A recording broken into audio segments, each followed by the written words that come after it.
Bismillahirrahmanirrahim. Assalamualaikum warahmatullahi wabarakatuh. Alhamdulillahi rabbil alamin. Alhamdulillahilladzi bi ni'matihi tatimmus shalihat. Asyhadu an la ilaha illallah wa asyhadu anna Muhammadar Rasulullah. Allahumma shalli wa sallim wa barik ala sayyidina Muhammad wa ala alihi wa sahbihi ajmain amma ba'd. Puji syukur hanya milik Allah. Kita selalu memanjatkan puji syukur kepada Allah atas rahmatnya, atas izinnya, atas karunia-Nya yang tidak terkira, yang tidak terhingga pada kita semua. Wabil khusus pada pagi hari ini, atas izin Allah kita bisa hadir bersama-sama di majelis, insya Allah majelis ilmu walaupun secara online. Ya. Moga-moga Allah menurunkan rahmatnya kepada kita semua. Salawat dan salam semoga senantiasa Allah curahkan pada Nabi kita Muhammad Sallallahu Alaihi Wasallam, pada keluarga, para sahabat dan umatnya sampai dengan akhir zaman. Hadirin Bapak Ibu jamaah Al-Huriyah dan Bapak Ibu hadirin yang berbahagia. Insya Allah pada eh, pagi hari ini kita akan bersama-sama belajar bersama, yaitu tadabbur ayat-ayat Allah. Semoga menjadi wasilah Allah menurunkan rahmatnya kepada kita. Allahumma arhamna bil Quran waj'alhu lana imama wa nura wa huda wa rahmah. Moga-moga Allah menurunkan rahmatnya dengan sebab kita memuliakan Al-Quran. Dan di antara memuliakan Al-Quran itu adalah yaitu mencintai Al-Quran, membacanya, memperbaiki bacaan, merutinkan hafalan, kemudian mencoba memahami maknanya dan mentadaburinya. Itu adalah bagian dari kewajiban kita kepada Al-Quran. Dan moga-moga melalui tadabbur Al-Quran ini Allah Subhanahu wa taala memberikan kepada kita tidak hanya ilmu, tapi juga sekaligus arahan. Karena Al-Quran itu datang untuk mengarahkan kita. Al-Quran itu adalah petunjuk hidup. Al-Quran itu adalah penuntun kehidupan. Al-Quran itu tidak mematikan kreativitas manusia. Justru Al-Quran itu mendorong kreativitas itu agar kreativitas manusia, inisiatif manusia, ide-ide manusia, pemikiran manusia itu terarah kepada perbuatan yang baik. Itu ya. Jadi Al-Quran itu hukum-hukum Al-Quran, aturan-aturan dalam Al-Quran itu jangan diartikan bahwa Allah menutup kreativitas manusia. Justru Allah mendorong kreativitas manusia dengan Al-Quran ini dan mengarahkannya kepada yang baik. Nah, baik, mari kita bersama-sama kita tadabburi ayat-ayat Allah. Kita akan mentadabburi ayat Allah yaitu uh,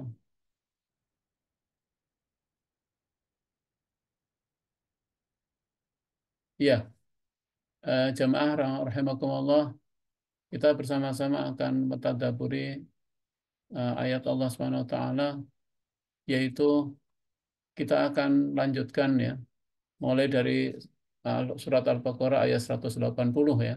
180. A'udzu billahi minasyaitonir rajim. Bismillahirrahmanirrahim. Kutiba alaikum idza hadara ahadakumul mautu in taraka khairanil wasiyatu lil walidaini wal aqrabin. In taraka khairanil wasiyatu lil walidaini wal aqrabina bil ma'ruf haqqan 'alal muttaqin. Shadaqallahul 'adzim. Allah Subhanahu wa taala berfirman kutiba diwajibkan kepada kamu. Kutiba alaikum diwajibkan kepada kamu idza hadara ahadakumul maut apabila seseorang di antara kamu didatangi atau kedatangan tanda-tanda maut, tanda-tanda kematian. Intaraka khainal wasiat. Ya. Sedang dia meninggalkan khairah. Khairah itu kekayaan. Sedangkan dia meninggalkan kekayaan. Khairan itu diartikan kekayaan atau harta yang banyak. Ya. Al-wasiatu. Maka hendaknya dia berwasiat lil walidaini kepada kedua orang tua wal aqrabin dan kepada kerabatnya dengan cara yang patut, dengan cara yang ma'ruf, haqqan 'alal muttaqin. Ya. Dan berwasiat itu adalah kewajiban bagi orang-orang yang bertakwa. Jadi hadirin jamaah rahimakumullah, kita masih mentadaburi surah Al-Baqarah. Jadi surat Al-Baqarah ini kan surah yang diturunkan oleh Allah pada periode Madinah ketika Rasulullah sudah sampai di Madinah. Nah, surah Madaniyah ini memang banyak sekali berisi tentang aturan, tentang hukum, tentang dasar-dasar bermasyarakat, pilar-pilar kehidupan masyarakat. Kenapa? Karena Rasulullah SAW ketika di Madinah ini adalah sedang membangun sebuah masyarakat. Ya, makanya sering ada kata-kata masyarakat madani, sedang membangun sebuah masyarakat. Nah, sebuah masyarakat itu harus dibangun dengan pilar, dengan dasar-dasar aturan yang baik, aturan yang kuat.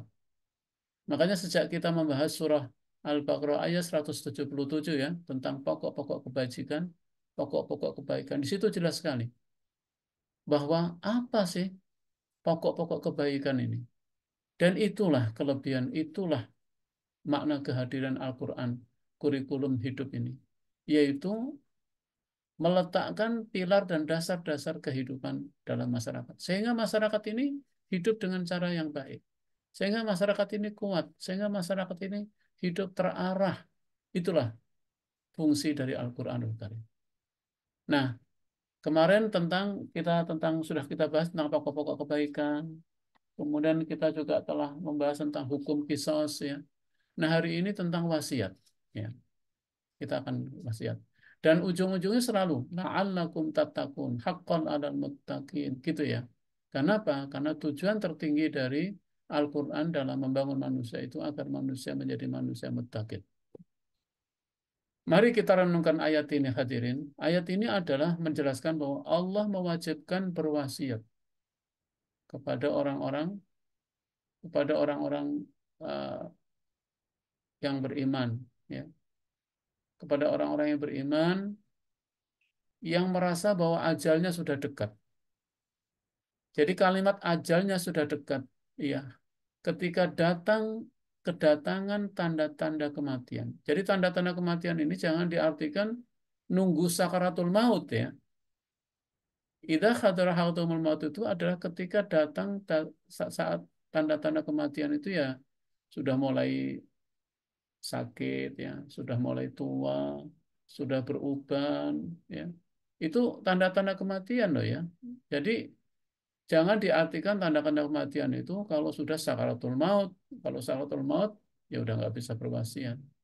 Jadi tanda-tanda kematian itu apa sih? Para ulama mengatakan ya kalau sudah ubannya sudah tua, kemudian sudah mulai apa ya, sudah mulai eh, apa namanya sakit-sakitan, tapi masih masih sadar gitu ya. Dan udah mulai tua, kemudian sudah apa namanya sudah merasa bahwa dia sudah akan datang kematian ya hendaknya dia berwasiat ya jadi bahwa ajalnya sudah dekat ya. Ketika kita membahas waktu itu surah Al-Baqarah ayat 131 ya, ketika Nabi Yakub datang kematian itu kan Nabi Yakub kan mengumpulkan anak-anaknya ya. Mungkin bisa dibuka lagi dalam surat Al-Baqarah ayat 133. Am kuntum syuhada id hadara Yaqub al maut id apakah kamu tidak hadir ketika Yakub kedatangan apa namanya tanda-tanda kematian. Ya. Kemudian dia mengumpulkan anak-anaknya, ya kan. Lalu kepada anak-anaknya dia berwasiat. Ini kepada anaknya, ya kepada anak itu intinya kalau kepada anak ketika mau mati itu, ketika mau tanda-tanda kematian, sebagaimana diabadikan dalam Al-Quran surat ayat 133 ya. Am kuntum syuhada idh hadara Yaqub al-maut idh qala li banihi ma ta'buduna min ba'di. Ya, ketika Yakub kedatangan tanda-tanda kematian, maka Yakub mengumpulkan anak-anaknya. Lalu berkata kepada anaknya, "Ma tak butuh min ba'di." Apa nak yang akan kamu sembah setelah aku tidak ada? Jadi Nabi Yakub memberikan wasiat kepada anaknya. Kalau anaknya wasiatnya bukan harta, karena anaknya itu ahli waris, ya kan? Tapi kalau kepada anaknya, ya contoh Nabi Yakub itu apa? Pesannya Nabi Yakub, wasiat Nabi Yakub. Ma tak butuh min ba'di. Apa nak yang akan kamu sembah setelah aku tidak ada nanti? Lalu anak-anaknya menjawab, qalu na'budu ilahaka wa ilaha abaika Ibrahim wa Ismail wa Ishaq ilaha wahidah wa nahnu lahu muslimun. Ya, jadi tanda-tanda kematian itu ketika itu Nabi Yakub ya sudah tua tapi belum sakaratul maut, belum pikun, ya. Nah, kalau ini beda lagi ini. Kalau ini adalah sama tanda-tanda kematian. Jika apa namanya kamu telah datang kematian, maka wajib bagi kamu untuk berwasiat. Apalagi kamu meninggalkan harta yang khairah, yang banyak. Ya, nah, hendaknya kamu berwasiat. Jadi di sini kewajiban berwasiat bagi orang-orang yang mempunyai harta yang banyak, agar sesudah mati dapat disisihkan sebagian harta yang akan diberikan kepada ibu, bapak, dan karib kerabatnya yang dengan cara yang baik. Baik itu dengan cara yang adil dan wajar. Ya kan? Jadi ayat ini kalau kita telusuri ya, kita renungi, kita tadaburi. Pertama, berwasiat itu hukumnya wajib. Khususnya kepada mereka yang mempunyai harta yang banyak, kekayaan. Nah, para ulama berselisih. Yang disebut dengan kaya itu seperti apa sih? Harta yang banyak itu ukurannya apa? Ada ya beberapa ulama yang mengkategorikan harta yang banyak itu kalau di atas 40, 80 dinar. Ada yang di atas 100, ada yang di atas 1000. Relatif ya. Tapi yang jelas banyak, bukan yang sedikit ya. Jadi kalau hartanya sedikit, ya nggak perlu berwasiat tentang harta. Kenapa? Karena itu akan memberatkan dan akan menyusahkan ahli waris. Dan lagi kan hartanya sedikit, apa yang mau diwasiatkan? Ya kan? Ini kalau hartanya banyak. Para sahabat seperti itu, karena beberapa sahabat yang hartanya banyak, dia berwasiat. Kenapa? Supaya dengan wasiat itu intinya adalah wasiat itu adalah merupakan bagian dari mengimplementasikan takwa dalam bentuk perbuatan yang baik, seimbang dan sederhana.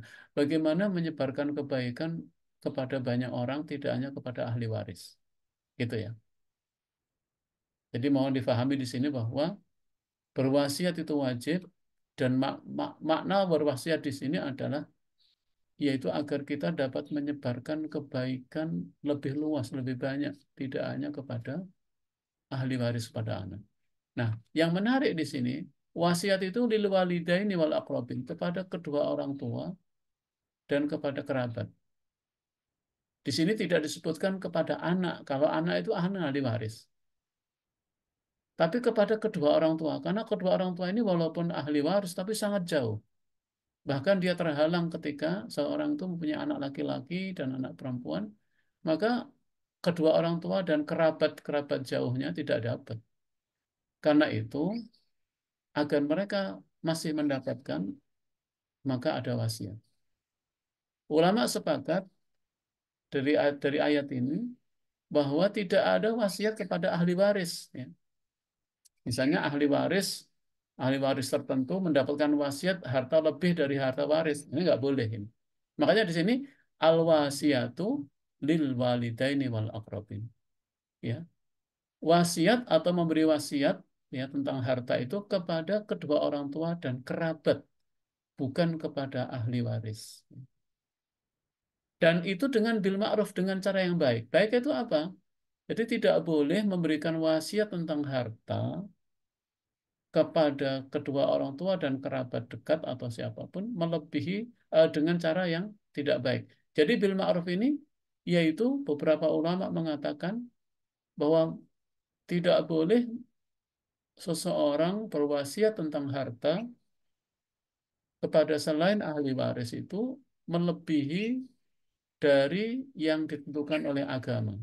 Nah, Islam menetapkan bahwa wasiat berupa harta kepada bukan ahli waris itu maksimal sepertiga, tidak boleh melebihi sepertiga. Sampai ulama mengatakan kalau seperempat gimana? Itu lebih baik. Jadi jangan melebihi dari sepertiga, karena itu akan memberatkan dan akan itu menjadi haknya ahli waris. Jadi ahli waris ya anak-anak juga harus boleh dan harus rela kalau seandainya bapak atau orang tua itu memberikan wasiat kepada eh, kerabat dan orang tuanya itu asal tidak melebihi dari sepertiga dari harta. Ya, jadi batas wasiat harta tidak boleh lebih dari sepertiga. Tentu sebaiknya kurang dari itu, misalnya seperempatnya, ya, ya, itu akan lebih lebih baik. Karena tidak boleh lebih dari sepertiga itu, lebih sepertiga lebih sedikit juga nggak boleh itu. Jadi sebaiknya di bawah sepertiganya dari harta itu. Hadirin Bapak Ibu yang rahimakumullah jamaah sekalian. Jadi pemahaman atau tadabbur dari ayat ini pertama bahwa memang kita tidak membudayakan wasiat, padahal wasiat itu baik. Ya. Karena wasiat itu adalah implementasi dari ketakwaan. Haqqan alal muttaqin. Haqqan alal muttaqin. Jadi orang yang berwasiat itu adalah menjadi penciri orang yang bertakwa. Karena orang yang bertakwa itu dia senantiasa memikirkan hal yang jauh ke depan. Dan dengan berwasiat itu dia memikirkan kebaikan dan bentuk dari ketakwaan. Karena salah satu ciri takwa itu kan sensitif, hati-hati, senantiasa selalu berpikir tentang kebaikan yang lebih besar. Orang yang bertakwa itu kan orang yang senantiasa selalu berupaya untuk memberikan kebaikan lebih besar, memberikan kemanfaatan lebih besar.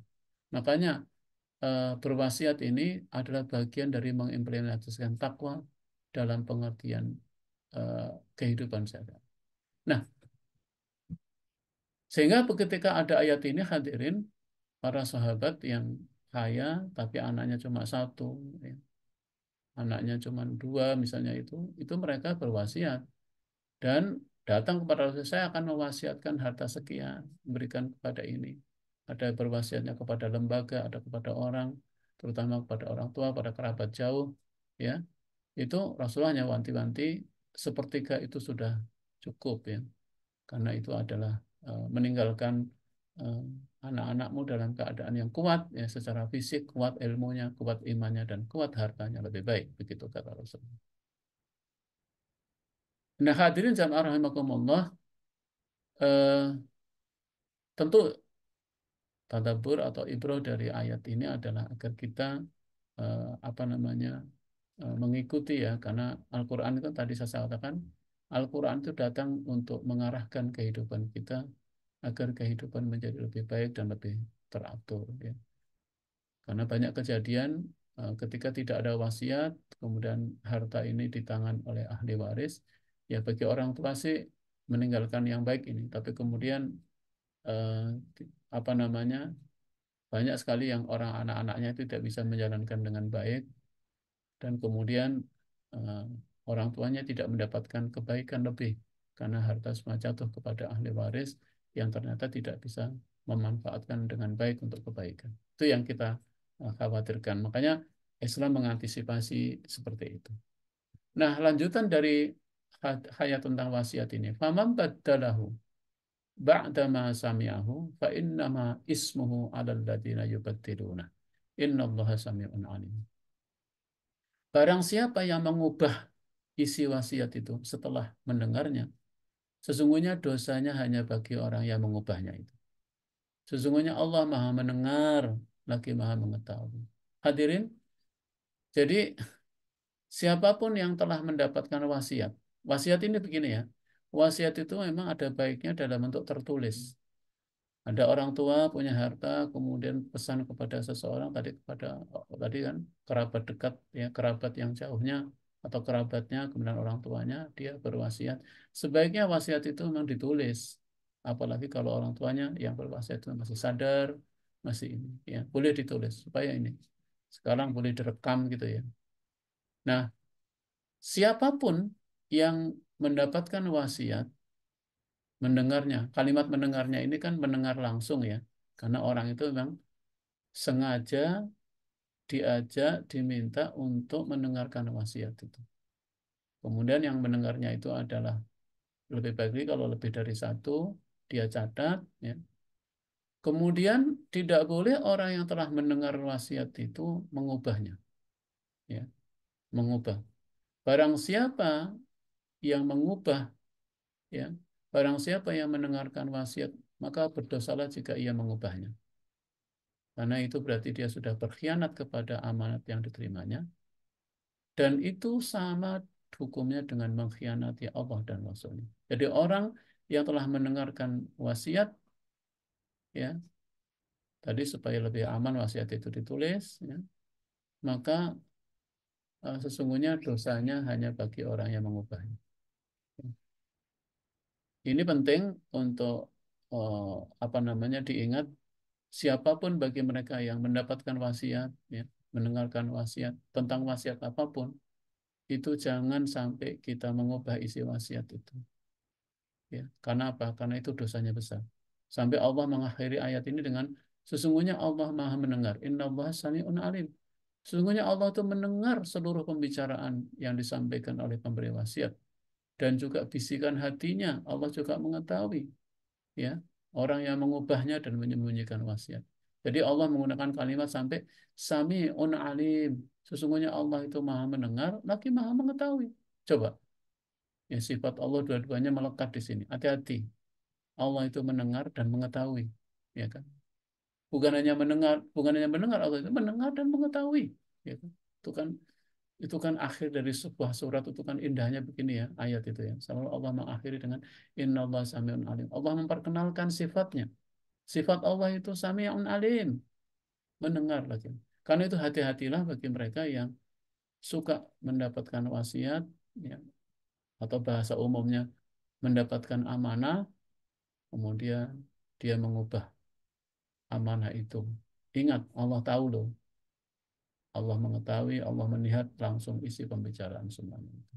Jadi ini makanya Allah mengatakan bagi mereka yang mengubahnya itu, maka itu adalah dosa baginya. Ini hukum. Jadi ini kita bicara tentang aspek-aspek hukum ya, pilar-pilar hukum ya.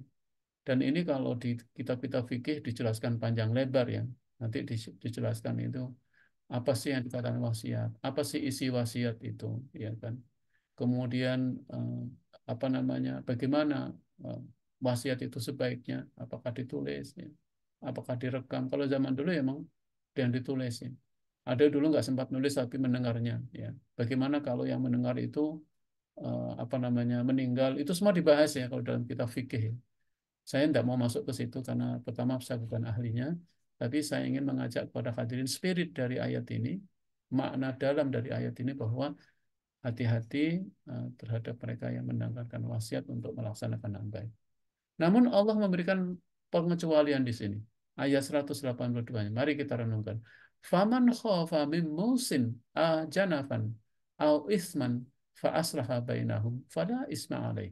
Innallaha ghafurur rahim, ya Allah.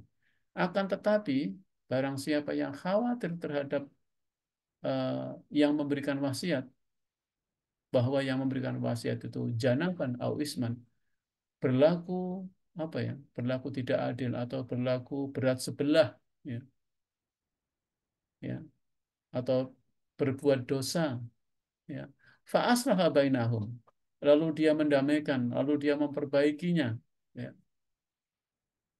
fala isma alaih, maka tidak ada dosa bagi mereka atau bagi orang yang mengubahnya itu. Sesungguhnya Allah Maha Pengampun lagi Maha Penyayang. Jadi tadi kan di ayat sebelumnya kan berdosalah mereka yang mendengarkan wasiat lalu mengubahnya. Nah, tapi masih boleh ya mengubah atau memperbaikinya isi wasiat itu apabila, nah ini, apabila yang menerima wasiat itu menangkap, melihat adanya ketidakadilan, eh, adanya dosa. Dosa di sini maksudnya melanggar dari perintah Allah, ya. Melanggar dari aturan Allah yang ada. Termasuk misalnya wasiatnya melebihi dari sepertiga dari harta yang dimiliki, ya. Atau isi wasiat itu tidak adil, misalnya isi wasiatnya salah satunya harta itu diberikan kepada salah satu anaknya misalnya, ya kan. Nah ini eh, eh, ya sehingga dianggap berat sebelah, ya, maka boleh bagi yang memberikan wasiat itu membicarakannya, ya, mendiskusikan lagi dan juga mengubahnya. Karena dengan alasan bahwa isi wasiat itu tidak adil, berat sebelah, dan melanggar perintah Allah, bahkan isinya perbuatan yang melanggar perintah Allah, maka dia tidak berdosa dengan melakukan itu.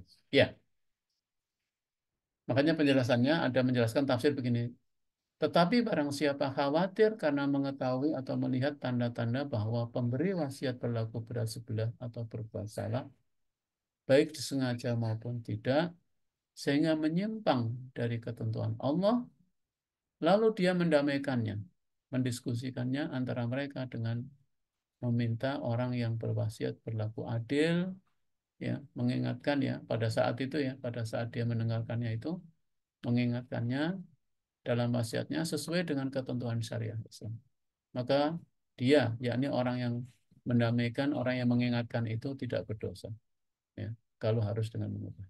Jadi ini begitu, ya, hukum Islam itu, subhanallah, ada ruang untuk mendiskusikannya, ada ruang untuk mengingatkan. Karena kan agama itu esensinya kan nasihat.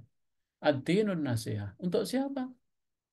Lillahi wa rasulihi wa li a'immatil mu'minin. Ya. Jadi inti dari agama itu kan nasihat. Dan nasihat itu adalah kepada siapa saja. Karena orang siapapun orang bisa berbuat salah, bisa berpotensi untuk salah. Sehingga ketika kita mendengarkan wasiat, ya, kemudian kita catat, kita pikirkan ada wasiat yang nggak salah, ada yang kurang baik gitu. Wasiat ini isinya tidak adil. Diingatkan lagi kepada orang yang beri wasiat itu bagaimana supaya isi wasiatnya apa benar begini, ya kan? Ini melanggar loh perintah Allah. Ini tidak sesuai loh dengan perintah Nabi. Nah, itu diingatkan tuh boleh, ya kan? Bagaimana kalau setelah sadar, setelah itu pemberi wasiatnya meninggal, harus didiskusikan lagi kepada ahli waris, ya. Kenapa? Karena ini. Karena memang wasiat itu harus baik, ya. Wasiat itu tidak boleh isi wasiat itu bertentangan dengan perintah Allah Subhanahu wa taala, ya. Enggak boleh inti wasiat itu bertentangan dengan Al-Qur'an atau ayat-ayat yang lain. Makanya tentang wasiat ini banyak yang mengkaitkan apakah tentang wasiat ini masih berlaku, Ustadz, setelah turunnya surat An-Nisa, ya, ayat 11-12 tentang mawaris, ya kan. Ulama semua sepakat bahwa walaupun sudah ada ayat tentang pembagian waris, wasiat tetap berlaku. Kenapa? Karena wasiat ini tidak terhadap ahli waris, ya, terhadap ahli waris, tapi terhadap eh, tadi orang tua dan kerabatnya. Subhanallah, hadirin, banyak hal yang bisa ini karena ini aspek hukum, ya. Kalau ingin lebih detail, saya bukan ahlinya. Mungkin kita banyak membaca, mempelajari, atau ahli-ahli fikih akan membahasnya. Saya ingin menyampaikan dari ayat ini adalah spiritnya, ya. Spirit dari ayat ini, subhanallah, bahwa Allah Subhanahu Wa Taala itu sangat menyayangi kaum muslimin sehingga sebuah masyarakat akan tegak, akan tenang hidupnya, akan penuh kepastian apabila mengikuti hukum yang telah Allah tetapkan. Dan tentu semangatnya satu, la'allakum tattaqun. Makanya di ayat ini dikatakan kalau siapapun yang menerima wasiat itu khawatir bahwa pemberi wasiatnya telah berlaku tidak adil dan berbuat dosa, lalu dia mendiskusikannya, mendamaikannya, ya, menyampaikan, mengingatkan, tidak berdosa. Ya. Bahkan harus merubahnya pun tidak berdosa, asal sesuai dengan aturan Allah. Sampai Allah mengatakan di akhir ayat, Innallaha ghafurur rahim. Sesungguhnya Allah Maha Pengampun lagi Maha Penyayang. Ya, jadi karena gini kan, banyak orang yang keberatan eh, menerima wasiat. Karena apa? Karena khawatir dia menjadi sumber apa, ya? Sumber masalah, ya. Banyak orang yang mendapat wasiat itu kemudian dituduh macam-macam oleh ahli waris sebagai pembohong lah apa. Jadi banyak orang yang sejak dulu tuh keberatan menerima wasiat karena bebannya berat, ya. Bebannya berat. Karena apa? Karena ini ternyata. Jadi sebaiknya orang yang menerima wasiat itu memang sedikit banyak orang yang muslim dan ngerti hukum sehingga dia dapat mengingatkan kepada orang yang memberi wasiat itu jangan sampai isi wasiat itu bertentangan dengan perintah Allah. Nah, kalau seandainya seperti itu, mungkin Allah menggunakan kalimat Innallaha ghafurur rahim. Allah itu Maha Pengampun lagi Maha Penyayang. Ya. Jadi orang yang mendapat wasiat itu memang mendapatkan beban tugas yang berat, tapi dia mendapatkan pahala yang besar. Kalau seandainya ada kekeliruan pun juga Allah mengatakan Allah mengampuninya, ya kan? Kan bisa aja bisa lupa dan lain sebagainya. Tapi sebaiknya memang eh, yang mendapatkan wasiat itu menulisnya dengan baik. Ya. Bahkan apa namanya, kalau perlu tulisan itu isi wasiat itu disaksikan oleh yang yang lain sehingga apa namanya wasiat itu tidak individu. Eh, saya pernah mendengar ya dalam salah satu diskusi ya ketika saya eh, diskusi ya dengan seorang ulama itu, apakah bagaimana kalau wasiat ini dilembagakan gitu di suatu lembaga gitu. Ada yang berpendapat bahwa itu baik, tapi di ayat itu saya jelas ya. Bil wasiati bil walidaini wal aqrabin. Wasiat itu kepada orang tua dan kepada kerabat. Bagaimana kalau pada suatu kelembagaan ya dilembagakan ya, sehingga wasiat ini juga bisa baik tapi bisa juga tidak ya.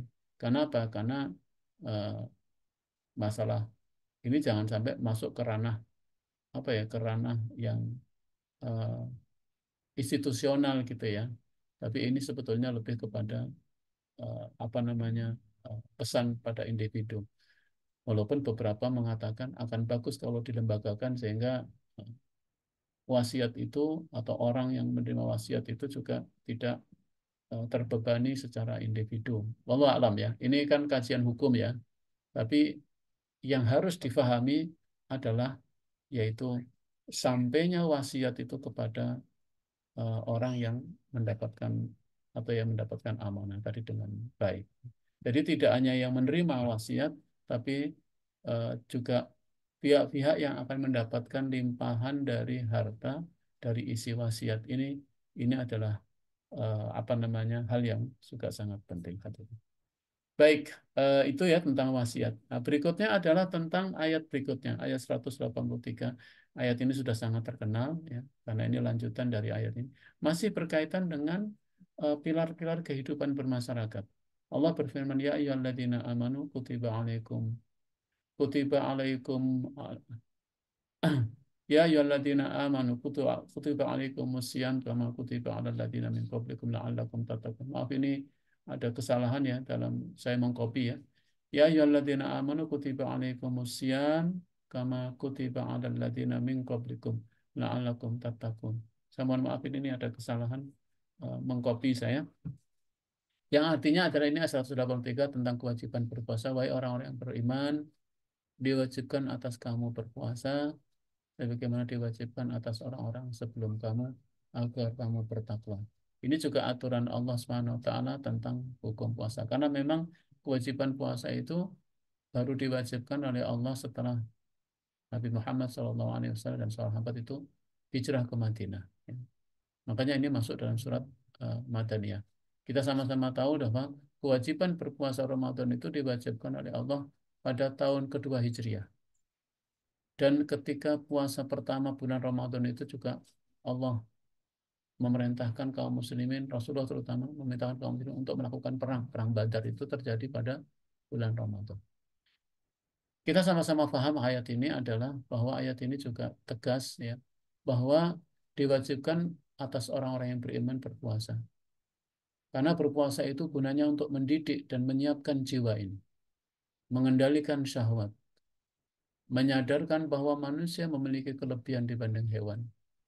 Jadi perintah berpuasa ini tidak bisa dilepaskan dari pembinaan masyarakat.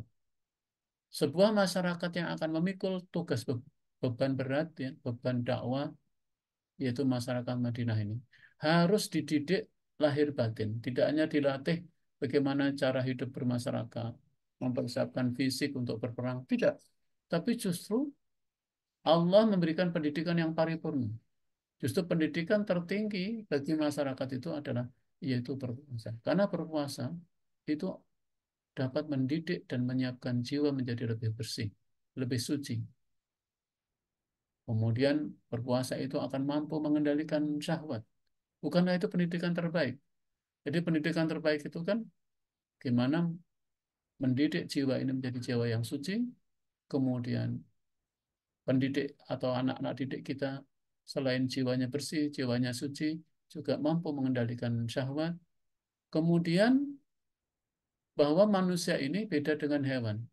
Walaupun ciri-ciri hewan itu sama dengan kita makan, kita butuh makan, tapi kita mempunyai yang disebut dengan hati. Ya. Kita mempunyai jiwa, kita punya hati. Dan itu yang membedakan. Sama hewan juga punya syahwat, tapi yang membuat berbeda dengan hewan itu adalah ketika seseorang mampu berpuasa. Kalau tidak berpuasa, itu sudah hampir sama dengan hewan, gitu ya. Kalau kita tidak melaksanakan ibadah puasa. Jadi ibadah puasa ini pembeda, ya, yang membedakan bahwa kita adalah manusia.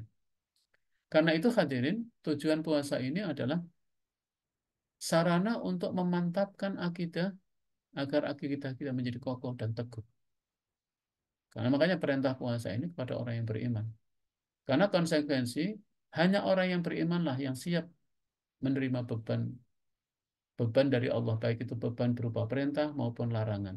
Makanya perintah puasa nggak akan diperintahkan pada manusia secara umum, tapi kepada orang yang beriman. Karena hanya orang-orang yang berimanlah yang siap menerima tugas dan beban dari Allah. Baik itu beban dalam bentuk perintah maupun dalam bentuk larangan.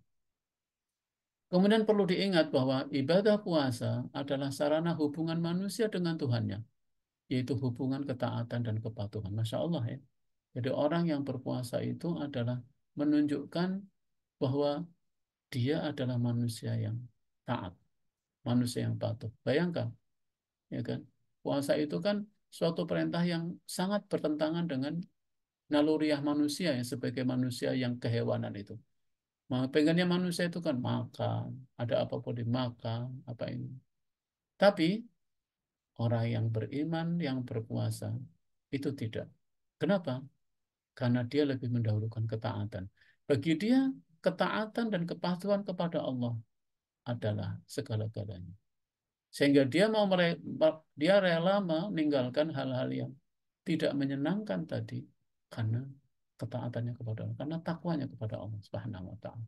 Subhanallah, makanya pahala puasa itu sangat tinggi karena ternyata puasa itu dilihat dari berbagai aspek adalah sarana yang disediakan oleh Allah untuk mendidik jiwa, mematapkan jiwa, menyiapkan jiwa, mengendalikan hawa nafsu, membuat kita lebih tinggi posisi dengan hewan, bahkan hampir menyamai malaikat gitu kan. Puasa itu juga memantapkan kekuatan ketakwaan kita, memantapkan akidah kita, bukti keimanan kita kepada Allah itu kan harus diuji, dan salah satu ujian ini. Kemudian puasa ini adalah bukti dari ketaatan kita dan kepatuhan kita kepada Allah Subhanahu wa taala. Makanya kita ini puasa ini ibadah yang rutin tahunan kalau puasa Ramadan ya. Tapi kemudian ada puasa-puasa sunnah. Mereka yang menjalankan dengan ikhlas, Masya Allah, dia akan mendapatkan banyak sekali. Ya.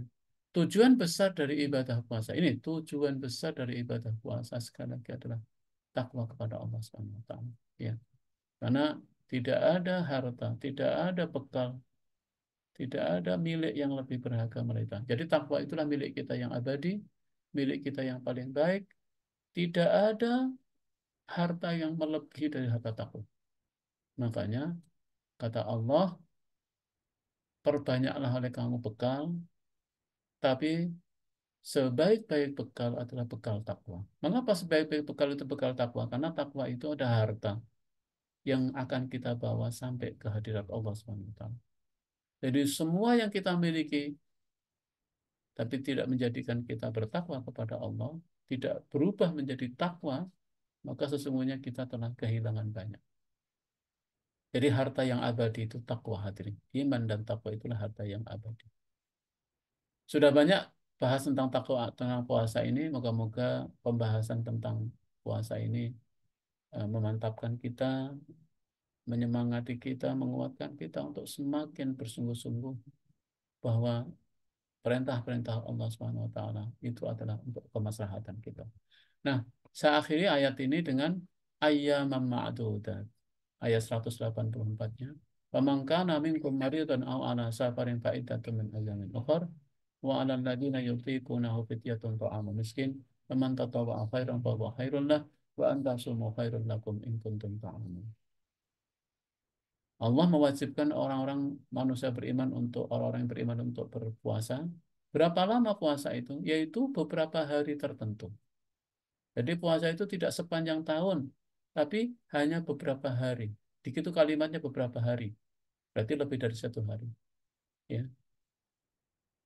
Maka barang siapa di antara kamu sakit atau dalam perjalanan lalu tidak berpuasa, wajib mengganti sebanyak hari yang dia tidak berpuasa itu pada hari-hari yang lain. Dan bagi orang-orang yang berat menjalankannya, wajib membayar fidyah, yaitu memberi makan seorang miskin. Siapa yang dengan kerelaan hati mengerjakan kebajikan, itu lebih baik baginya. Dan berpuasa itu lebih baik bagimu jika kamu mengetahui. Berpuasa itu lebih baik bagimu jika kamu mengetahui. Siapa dengan kerelaan hati mengerjakan kebajikan, itu lebih baginya. Masya Allah ya. Jadi ini pilar-pilar kebaikan semua. Pertama adalah ditegaskan bahwa kewajiban berpuasa itu di beberapa hari tertentu yang ditentukan adalah bulan Ramadan. Namun Allah Maha Bijaksana memberikan keringanan kepada orang yang sakit dan musafir untuk tidak berpuasa pada bulan Ramadan dan menggantinya pada hari lain di luar bulan Ramadan. Ya kan? Jadi itulah indahnya hukum Allah itu. Allah itu tidak memberatkan. Jadi puasa itu bukan hal yang memberatkan. Karena Allah mengatakan barang siapa yang sakit dan dalam perjalanan, bepergian, musafir, dia boleh nggak berpuasa, tapi mengganti di hari yang lain. Ketika dia tidak musafir tentunya, ya. Ketika dia tidak sakit. Dan ayat ini menegaskan bahwa tidak dirinci jenis dan sifat batasan kadar sakit dan musafir.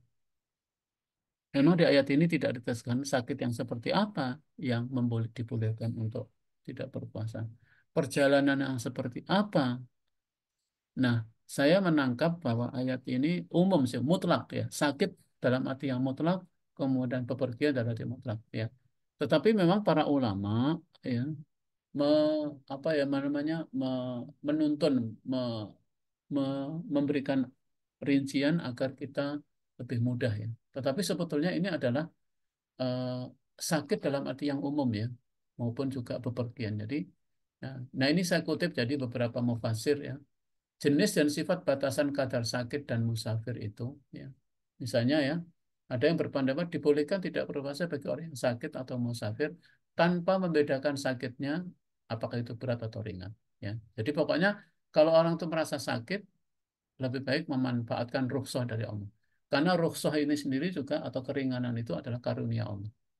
Yang kedua, dibolehkan tidak berpuasa bagi orang yang sakit yang benar-benar merasa kesukaran berpuasa karena sakitnya.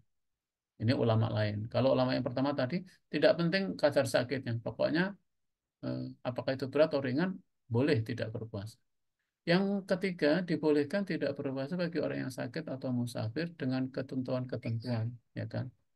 Biasanya ada ketentuan itu, misalnya ulama mengatakan musafirnya misalnya perjalanannya eh, minimal 80 kilo, gitu-gitu ya.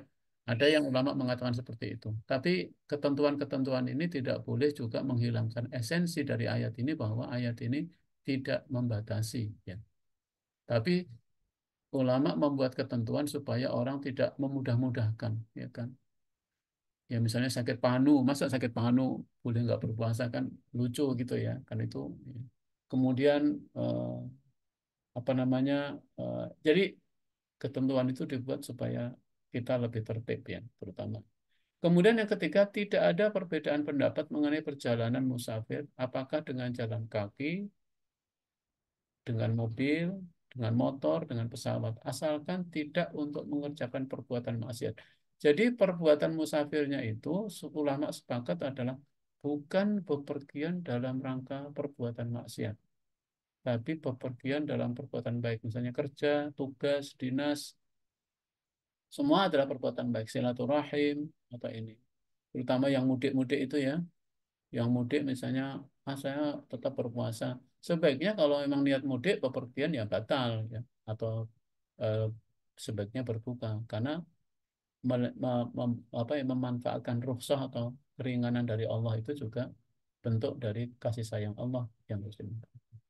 Kemudian ada dua kategori ya, orang yang sakit dan bepergian dan orang yang berat mengerjakan puasa, dia boleh tidak berpuasa tapi membayar fidyah. Ini ada ketentuan ya, saya baca aja. Orang tua yang tidak mampu berpuasa, yang karena sudah umurnya, maka ia tidak berpuasa dan cukup diganti dengan fidyah. Bagaimana dengan wanita hamil yang sedang menyusui? Ini ada dua pendapat ya.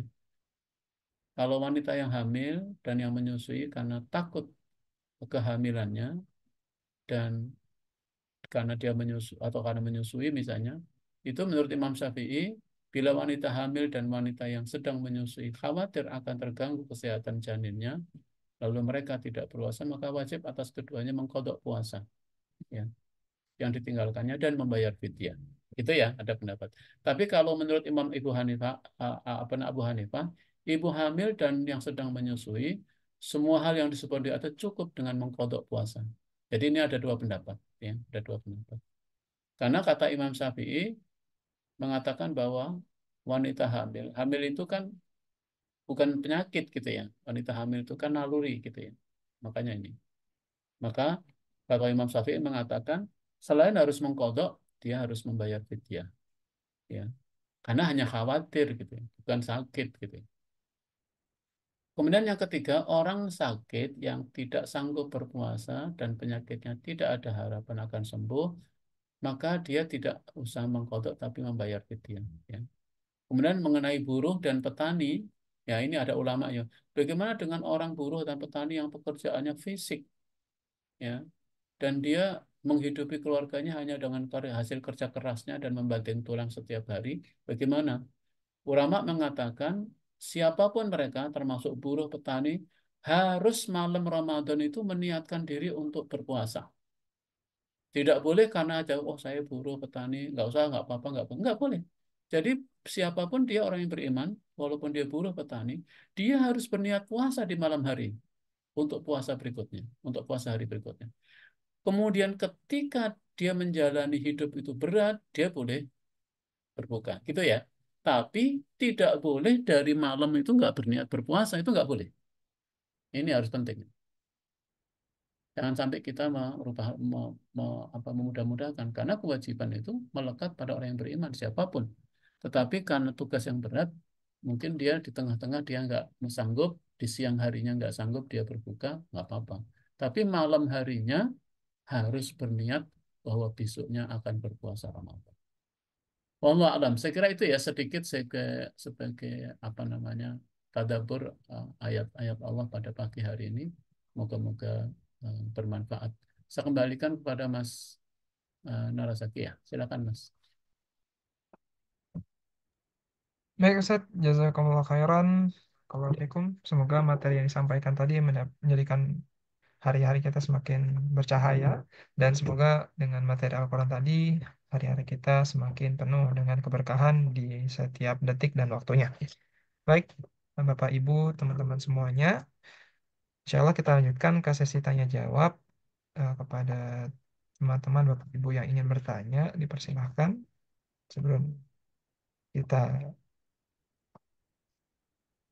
eh, di kolom chat ada pertanyaan Ustaz dari Ibu Tini Wahyuni. Assalamualaikum Ustaz, izin bertanya, apakah wasiat itu harus ada saksinya? Kalau hanya pembicaraan ketika orang tua masih hidup tanpa ada saksi, hanya obrolan biasa, misal nanti ini rumah untuk kamu berbicara hanya empat mata, apakah itu termasuk wasiat? Mohon penjelasannya Ustaz. Terima kasih. Oh iya, baik. Eh, baik Ibu Tini, tanyaan yang bagus. Jadi tadi ya, sebagian ulama mengembangkan dari ayat dari wasiat tadi. Memang sangat baik jika wasiat itu eh, ada saksi, itu akan lebih kuat lagi. Dan tertulis ada saksi itu lebih baik. Kemudian bagaimana kalau obrolan? Jadi wasiat itu memang berniat wasiat ya. Jadi kalau obrolan di sini wasiat ini memang eh, apa namanya harus keluar dan memang yang bersangkutan meniatkan untuk memberikan eh, apa namanya eh, wasiat. Jadi kalau obrolan itu harus ditegaskan lagi ini wasiat atau diskusi atau minta pertimbangan atau ini. Jadi kalau menurut saya perlu itu Bu Tini ya, karena memang wasiat ini ada konsekuensi hukum. Kalau minta saran, ngobrolan itu kan masih apa ya, masih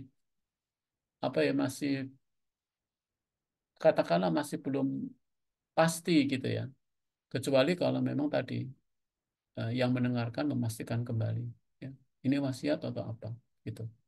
Kemudian apa namanya, eh, wasiat ini juga tidak boleh memberikan kepada ahli waris gitu ya, pada anaknya ya.